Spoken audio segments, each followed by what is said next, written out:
Hi, this is KD Young. This is Josh Rucker. This is the Wealth Effect. We talk about business, community, Personal development and financial pathologies. Sound just like we did it yesterday. Hey man, we do this.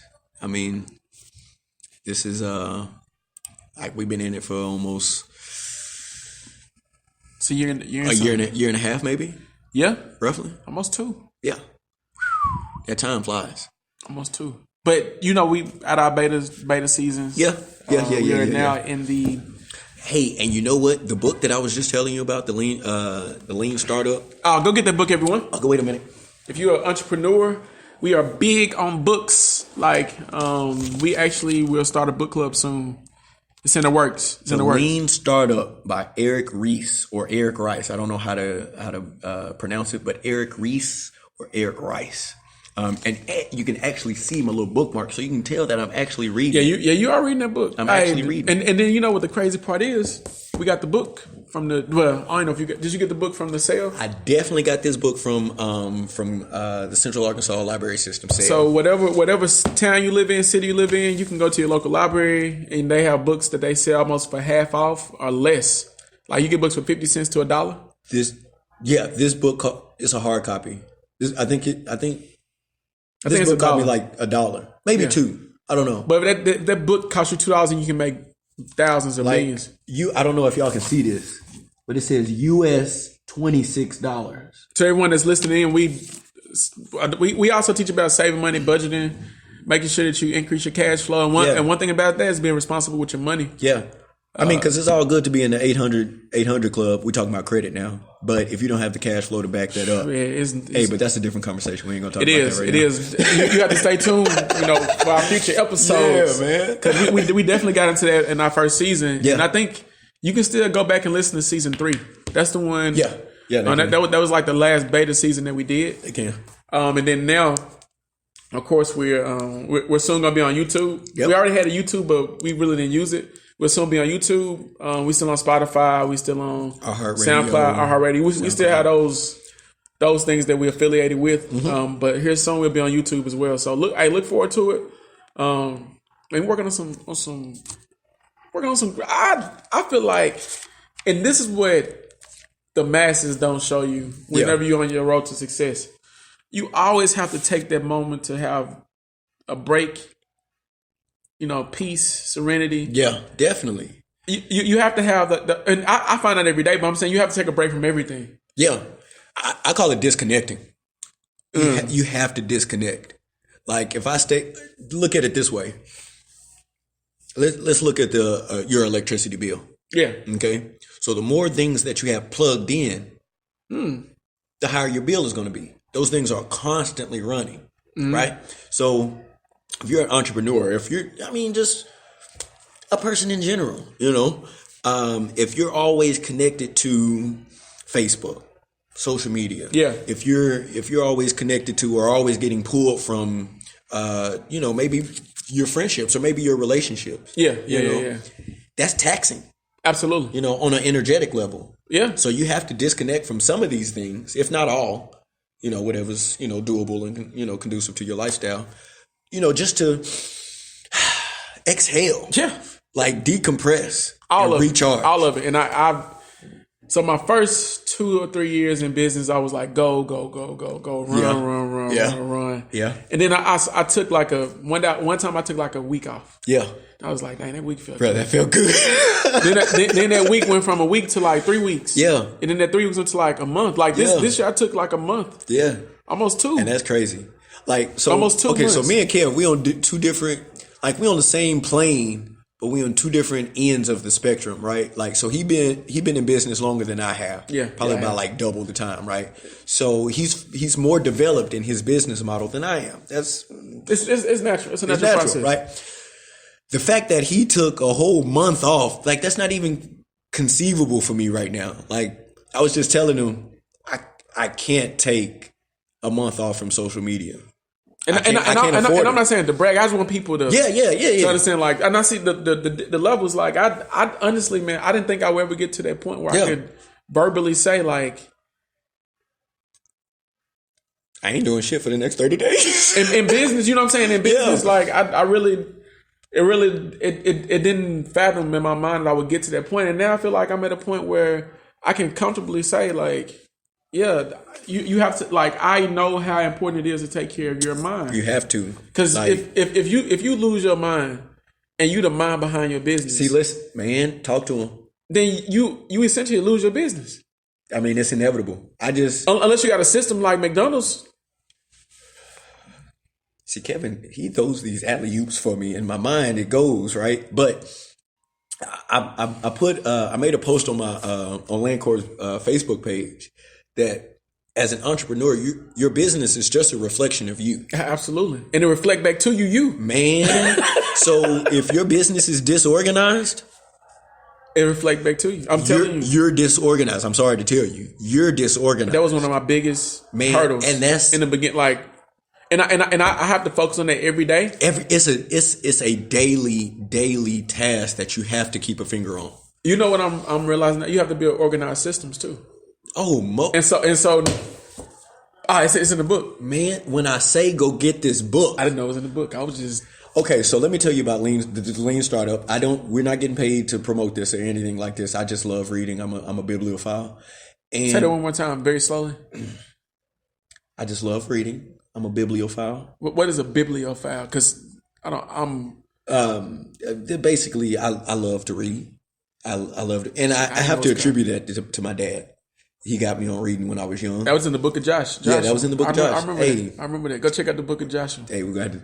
Yeah, seriously. But he started me on John Grisham, and I just took it and ran with it. Yeah. And now I'm digesting books like it's, man, it's like it's so a sandwich. important. It's so important. I when I heard this, this what made me check, because I hate reading. Yeah. To this day, like I tell anybody, and you know how much I hate reading. Hate it. Almost. I do audiobooks, and of course I read too. Yeah. Physical copy. But I'm. If y'all don't know, like, as much as he referenced books, to hear him say he doesn't like reading is like a total 180. Like, what are you talking about? Like, you don't like reading. But you know what? You can't grow and be comfortable at the same time. Absolutely. Right? And so when I figured out that the average millionaire reads at least 12 books a year, at least. Minimum. So we're talking a book a month, right? I was like, I'm losing. And see, I started. It's a lot of my friends that they read way more than me. Yeah, like I'm behind the curve. To be honest, I don't know if I'm gonna hit my goal. Mm-hmm. But my goal was to read. I think I said 30 books this week. This year 30 books. I can't 30 remember. books. That's a lot of books, people. I got about 5 to 10 books left. Yeah. Well, I mean, it's that's a lot of books. I think it was 30. I think I set a goal this year for 30 books. That's a lot of books. And look, my reading. Let me tell you now. I don't care if the book is this big, that big, this big. It's a book. It is. And I put that in. So yeah. Maybe when I get like upper echelon, like a bit bibliophile. Maybe when I become a bibliophile, I may reach the point where I consider a book that size. But that size is a book. Probably, how many pages is it? So it's barely 300 pages. Okay. See, I got you. But I hate reading, but I do enjoy reading. I have found enjoyment in reading too now. So I know it sounds like a contradiction, but 284. Go pick it up. I know it's not like a contradiction. I can tell you that I really don't enjoy reading, but I hate reading, but I also have to find enjoyment in it. Mm-hmm. So I do enjoy learning. Exactly. And you touched on it. Since I've been in business, I've put away like just the entertainment books, the fictions. Yeah. Oh, it's all about education now. Like a book that I can learn from. And I'm going to pick it up and read it. Hands down. And I don't care if it's business, emotional. Hands down. I'm like psychology. I'm picking it up because I want to learn from it. Point blank. So that's how I found my enjoyment in it. So and things you got to. Yeah. So it's discipline. Yeah. It's just discipline. Man. Look, so this podcast is not about business or discipline, anything like that. We're not going to go into a long tangent about stuff like that. Because this is about taxes. Yeah, we talking about taxes tonight. Yeah. Taxes 101, basic stuff. about taxes. Real elementary. You know, we're not going to go into immense detail. You know, we're not going to show you how to freaking, you know, fill out your W-2 or your W-4. Like tonight. But you do need to know what that is, though. But we will in the future. So stay tuned. Stay tuned. Are you ready to jump in? Because I want to start with these unpopular opinions and these things that, man, because right now, you know, I always want to shine light on I'm where the we king at. of unpopular opinions. You are. Like, you actually taught me to be unpopular. You know what I mean? Like, I did.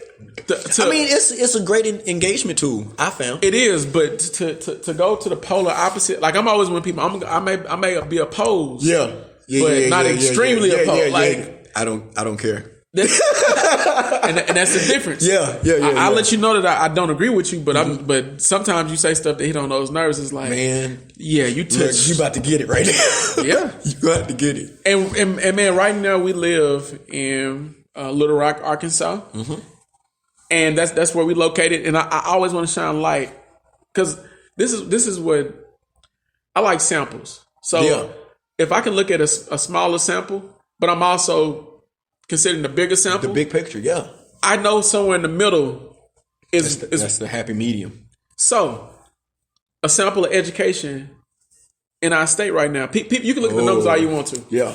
Like you look at the numbers, people can say, "Well, this state has a number one," but then even those numbers have numbers. And then even those numbers have numbers.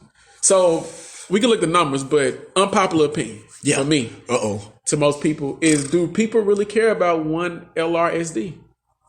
Do people really care about it? Wow. Do people even know to care? Unpopular opinion? No, we don't care. We don't. Why? We know what. I'll say it like this. Oh.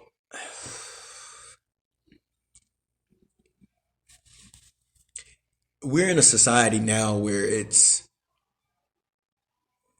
our attention span is so freaking short. We don't have the attention to care. So let me give them background real quick. One LRSD, because I want you to finish that thought. But for the people that don't know, one LRSD is from what I found out, it's a movement or a campaign. Let's use words. Campaign, okay. A campaign here locally. Call it a movement. Well, I mean, it's a movement here, but it can't be, guy.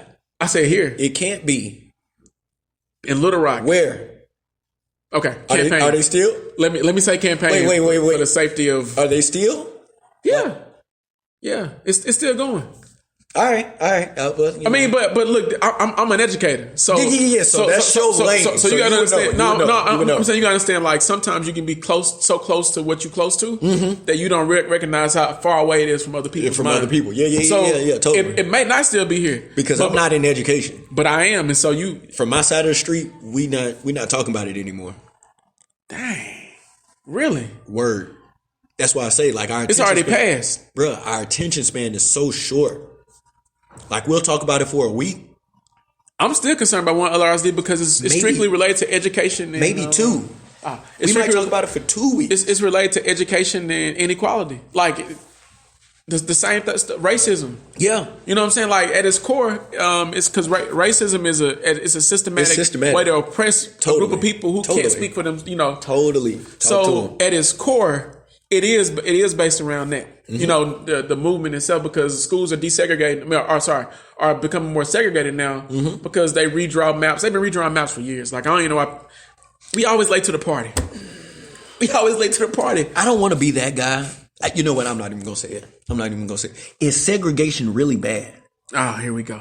I mean, all right, we only got so long tonight. Okay, my bad. We have to say that for one of our education. Okay, because we finna you finna go to some college. I didn't want to open that box, bro. But you opened it. Yeah, let's go. All right, we'll save that. I'm gonna bring that back up. I know we're gonna talk about that for real. I understand. Because listen, like for those, we'll talk about that again. So because those things are at the core of what that represents. I feel like people only care when it start hurting. Our society is very reaction based. Our culture, let me say our culture, because society is not at a whole, it's not like that. culturally, we're very reactive. Yeah, reactive. Yeah. So we only feel pain. We only do something when it hurts. Yeah. And then when it no longer hurts, we get comfortable. Hey, and we just